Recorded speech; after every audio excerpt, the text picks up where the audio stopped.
Shred série, épisode 3.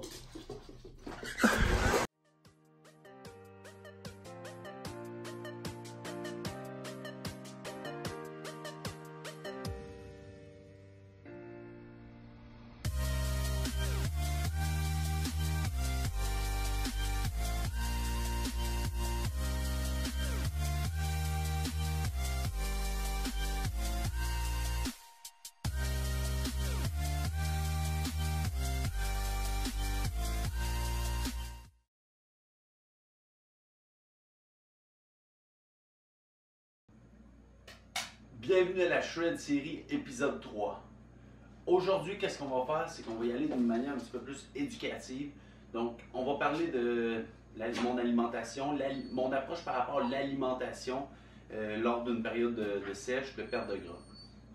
Dumbbell aussi, elle voulait se présenter. Elle va être de la partie et ce n'est que le début. On parle de mon approche par rapport à l'alimentation. On parle de suppléments, des suppléments que je prends, des suppléments qu'on va dire essentiels. Puis après ça, on va parler de les amplificateurs de performance ou hashtag SARMs. Donc, en commençant, avant que j'aille plus loin dans les informations, dans l'éducation, je vous invite tout de suite à vous abonner à ma chaîne YouTube. Juste là, ça va m'encourager. Puis en même temps, lorsque je vais poster des vidéos, vous allez tout de suite à être averti. En commençant, mon approche par rapport à l'alimentation, c'est très simple. Je vais avec un... on va l'écrire en français. Avec un jeûne intermittent.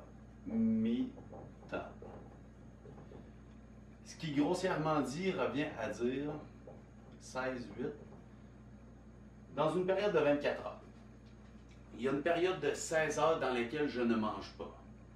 Puis une période de 8 heures dans laquelle je mange. Préférablement, on essaie d'entourer ça autour de notre nuit de sommeil. Fait que ça nous permet d'être moins réveillé longtemps et ne pas manger. Qu'est-ce que ça va faire? C'est que ça va pousser beaucoup notre corps en cétose, donc à mobiliser du gras comme source d'énergie, à utiliser notre gras qu'on a déjà à l'intérieur de nous. Un 16-8. Ça, c'est comme la règle commune, conventionnelle, 16-8. Par contre, il y a du 12-12 qui peut se faire quand même. 1 à 2 fois semaine, c'est ce que je fais. Pour faire un petit refeed, je fais un 12-12. Le corps, après 12 heures, plus ou moins 11-12 heures, commence à tomber en légère cétose. Fait que juste là, quand même, tu vas quand même brûler plus de gras comme source d'énergie. Mais en prolongeant, prolongeant ça,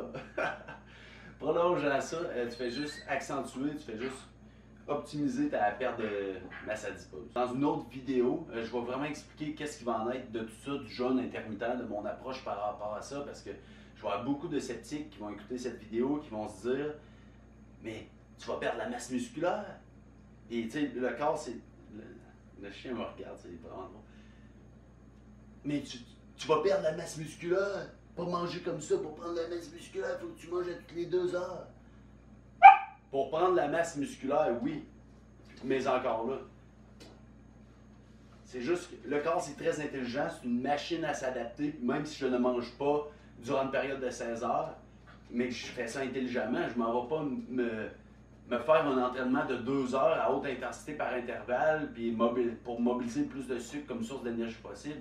C'est sûr que là, je vais peut-être aller chercher de l'énergie dans mes muscles. Je vois qu'il y a un entraînement qui va être en conséquence de ça, que je vais parler dans un autre épisode de la Shred série. On évoque un intermittent fasting, un jeûne intermittent 16-8. Je fais ça, j'essaie de le faire 7 sur 7, des fois 1 à 2 fois semaine, un 12-12. C'est sûr que si on veut adopter ça comme à long terme, le corps va s'adapter.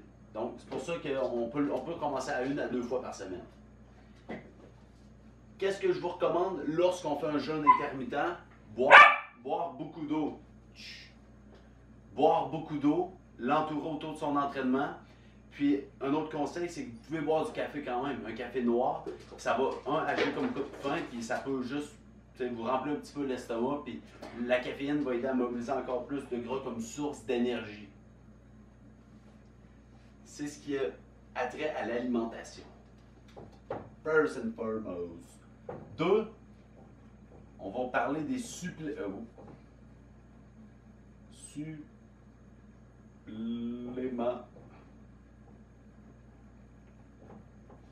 essentiels. Quand je dis essentiel, c'est pas nécessaire à ma survie. C'est juste qu'au lieu d'avoir la grippe 8000 fois par année, je vais l'avoir une à 2 fois maximum. C'est juste des choses pour optimiser ma santé, optimiser mes résultats. Premièrement, on va y aller avec un commun, EPA, DHA, oméga 3, de l'huile de poisson. L'huile de poisson, les oméga 3, on va les appeler. À quoi ça va me servir? Ben, ça va aider avec ma santé cardiovasculaire. Ça va aider à mes fonctions cognitives. Puis ça va aider à réduire l'inflammation. Donc, les oméga 3, je prends ça à l'année longue. Deuxième supplément, la L-carnitine. La L-carnitine qui est une acide aminé, à quoi qu'elle va me servir dans ma perte de gras, dans ma shred série. L-carnitine va aider à métaboliser du gras comme source d'énergie. Ensuite, réduire l'inflammation, puis ça va aider mes fonctions cognitives. Troisième supplément, la vitamine B. Ici, qu'est-ce que j'ai? C'est que j'ai une formule complète de vitamine B. Plusieurs vitamines sont à l'intérieur. B1, B2, B3, B5, B6, etc. Nommez-les. Avec du ginseng et de la guarana. Donc, qu'est-ce que ça va aider? Ça va aider pour mon système immunitaire. Ça va aider à ma fatigue. Puis ça va aider à métaboliser ma nourriture comme source d'énergie. Vitamine B. Après ça, on y va avec quoi? On y va avec du calcium. En fait, c'est une formule de calcium, magnésium, puis un petit peu de D3, mais c'est tellement minimal que je pourrais même le barrer, puis ça serait bon. Donc, calcium, magnésium. Calcium, tout le monde connaît ça. Il faut boire du lait, hein? Le guide de santé canadienne, peu importe, là, qui ont fait des changements. Calcium, magnésium. Calcium va être bon pour la santé osseuse, mais pourquoi moi je le prends? C'est vraiment ici pour mon magnésium. Magnésium, qu'est-ce qu'il va faire? Premièrement, il va ouvrir la cellule pour que le calcium rentre dans nos os. Ensuite, il va aider, le magnésium va aider à réduire l'anxiété, d'après les études qui ont été faites.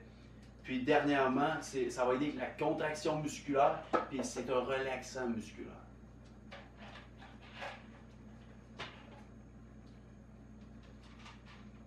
Vitamine D, vitamine D3. J'en prends pas l'été, mais l'hiver, j'en prends toujours, disons, le mois d'octobre, aller au mois de mars. Parce que, tu sais, là, ça s'en vient de plus en plus médiatisé, mais tout le monde sait que, ou la majorité des gens savent que pour avoir notre quantité normale de vitamine D, il faut s'exposer de 10 à 15 minutes à grande exposition, tout nu au soleil. Non, c'est pas vrai, là, mais à grande exposition au soleil par jour. 15 minutes, 10 à 15 minutes. Puis l'hiver, c'est plus difficile de faire ça. Les cabines à bronzage, ça ne fonctionne pas. Donc, c'est pour ça que j'en prends. La vitamine D, qu'est-ce qu'elle va aider? Elle va aider avec ma santé osseuse, elle va aider avec mon système immunitaire, puis finalement à la régulation d'insuline. Donc, qu'est-ce que ça veut dire? C'est qu'elle va pas avoir un taux de sucre qui fait des ups et des downs, avoir des gros crash après des dumbbells. T'es pas d'accord? Qu'est-ce que je dis? No. Avoir des gros crashs après avoir mangé un repas haut en glucides, un haut indice glycémique.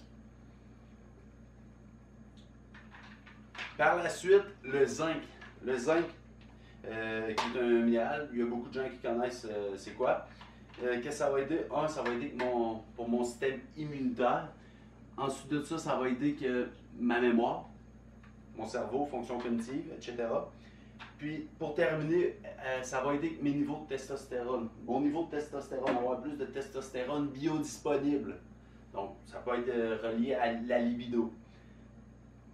Puis, en terminant, les bonnes petites vitamines C croquables, vitamine C en fait, ouais. Il y a un petit peu de zinc, plus zinc, mais encore une fois, c'est tellement minimal que ça devrait même pas être marqué. C'est un pour le système immunitaire. Ensuite de ça, tu vas diminuer l'inflammation. Donc, c'est ça, l'hiver, ça peut être très bon à se supplémenter en ça.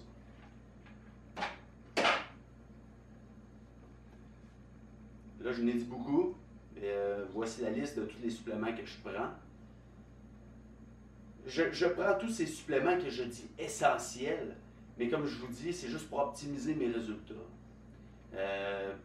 Comme vous pouvez voir, combien de gens cet hiver ont la grippe et finissent pas par passer au travers. Ben, des fois, c'est une petite partielle comme ça qui va faire qu'on va plus s'en sortir vite ou qu'on n'aura juste pas la grippe, des symptômes qui vont être vraiment accentués.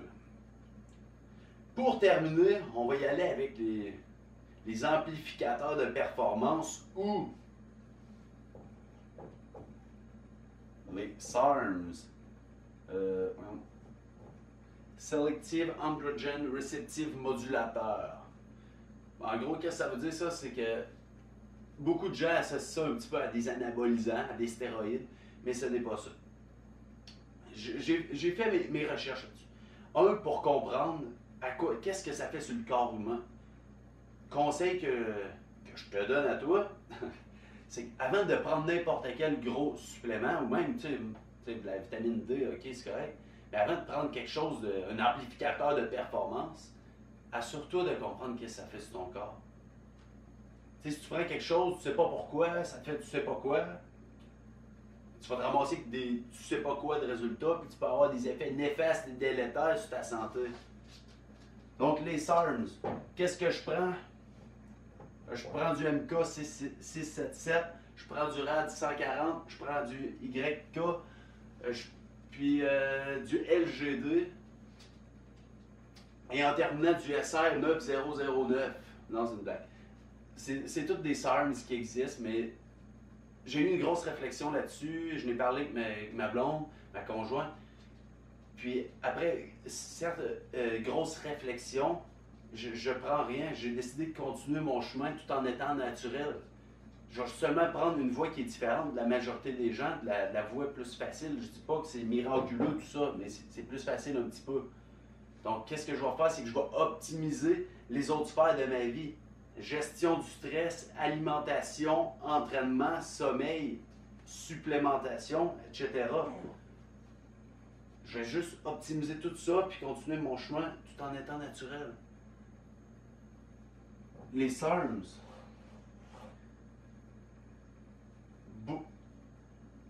Je dis pas que c'est mauvais, je dis pas que c'est bon. J'ai fait beaucoup de recherches pour comprendre qu'est-ce qui se passe sur le corps, comme je vous ai dit, puis ensuite de ça, comprendre les effets que ça peut avoir, les effets secondaires de tout ça. Des recherches de beaucoup d'universités, même s'il n'y en a pas encore énormément de recherches. Mais ça reste que les SARMs sont dit qu'il n'y a pas d'effet après secondaire, mais il y en a. Puis c'est encore trop tôt pour dire qu'est-ce que ça va faire à long terme. Fait que, tant qu'à pas être sûr, j'ai mis ça de côté, je continue mon chemin naturellement. Puis je suis certain que ça va très bien aller. Ça va faire 11 ans en mars que je m'entraîne. Plus que ça va, j'acquéris des nouvelles connaissances. Je mange mieux, je dors mieux. J'essaie de mieux gérer mon stress. Je médite, je lis. C'est tout plein. Tout, comme je dis à mes clients, c'est juste de apporter un petit ajustement là, un autre là, un autre là. Puis, tout au long du chemin, du processus, c'est ça qui va nous amener à avoir notre résultat final. Qu'est-ce qu'on a en tête? Notre objectif. Donc, pour aujourd'hui, c'était ça. On parlait de mon alimentation, le jeûne intermittent, 16-8, ce qui est mon approche principale, que je vais reparler dans une autre vidéo plus tard, vraiment élaborer là-dessus sur le jeûne intermittent. Ensuite, on a parlé de mes suppléments que je dis essentiels.